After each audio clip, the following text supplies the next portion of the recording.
Sanibonani, nginenkinga la.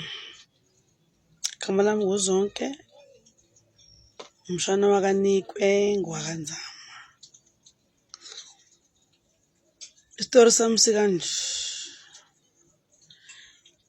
Umama shuthi ngikhuliswe uma nobaba. Umagana nami ngino-8 months eGhana kaMncwango.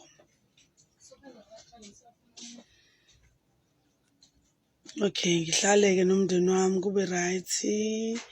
Ngikhule ngino-8 months. Uma ngikhula ngiphaphamela uma nobaba. Okay, angiboni lutho olubi. Kube ney'ngane ezingilamayo sikhule ney'ngane zakithi kube right. Mase ngino-12, angiphazame ama-10, 11 lapho nje qale ubaba enza into engingaziqondi. Abe nokungithinta, abe nokungibamba.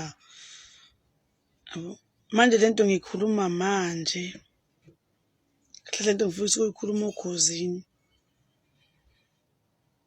Ngoba angazi uma ngizothi umzala kamani, uma ngizothi umzala wami okuthiwa uSineyi Gumede. Uhambe etshela abantu ukuthi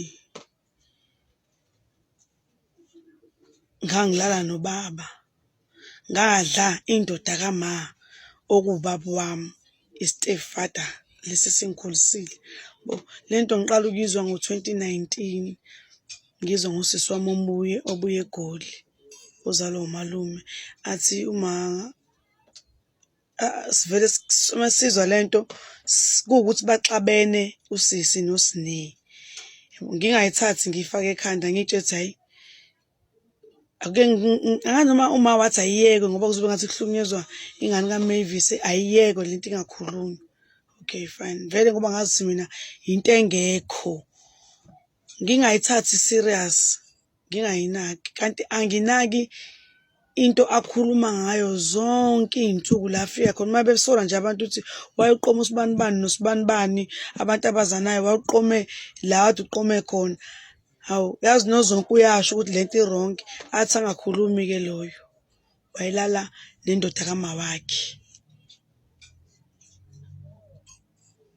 Lento iqala ukungishaya inhliziyo yami ngo-2019. Okay, fine, ngingayinaki. Iphinde ngo-October noma September ngimbizele kwenye ingane. Ngizomtshela ukuthi angikaze ngilale nobaba. Angiyithandi lento oyikhulumayo, iyeke.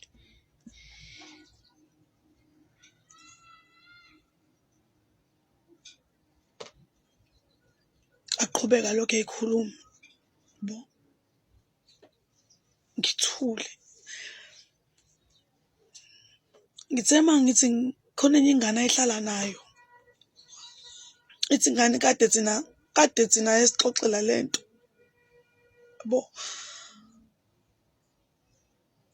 Ubaba ngaze ngabalekiswa ngayise eshowe ngoba ngitshela uma ukuthi ubaba wenza kanje uma ungekho.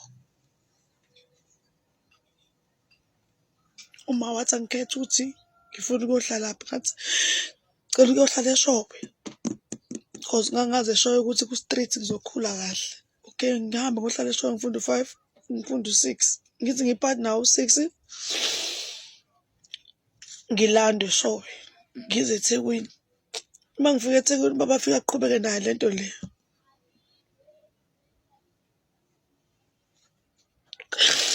Yokungithinta angene e-bathroom ngigeza ngoba ngangiyitshela akabonanga ukuthi ngingene e-bathroom. Kathi baba khona. Wathi angiphakame. Ufuna ukubona uboya sebungakanani enkomeni. Ngaphuma ngaya emnyango ngathatha ithawula elikhulu ngalibhinca. Ngahamba ohlala kamakhelwane ngalinda uma.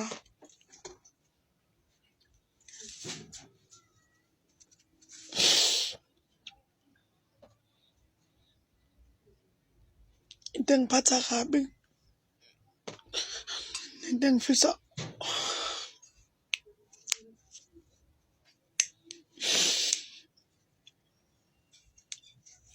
usizo.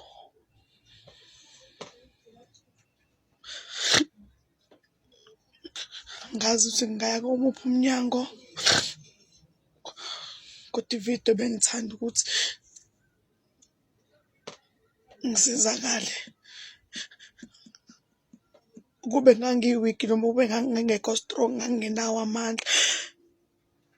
Uma wahamba ngomunye unyaka waya emngcwabeni kamalumekazi, sengimtshelile uma wangishiya naye ubaba.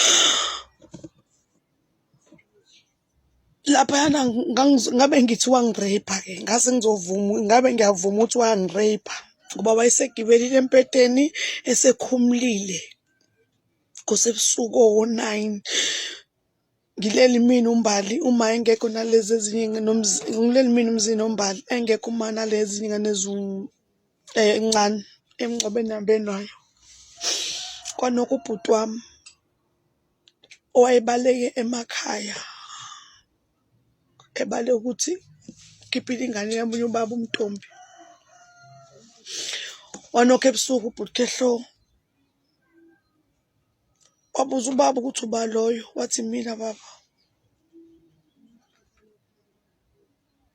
Wahamba ubhuti wahamba ubaba wathi wayovula umnyango. Noma ngabe ngiyakhuluma, ngikhulumela ukuthi ingane engayizala kuyona eyababa, ingoba ngahamba ngayohlala kubo, ngahlala noma kabhuti emakhethi. Ngagcina ngaphenduka into engafundanga.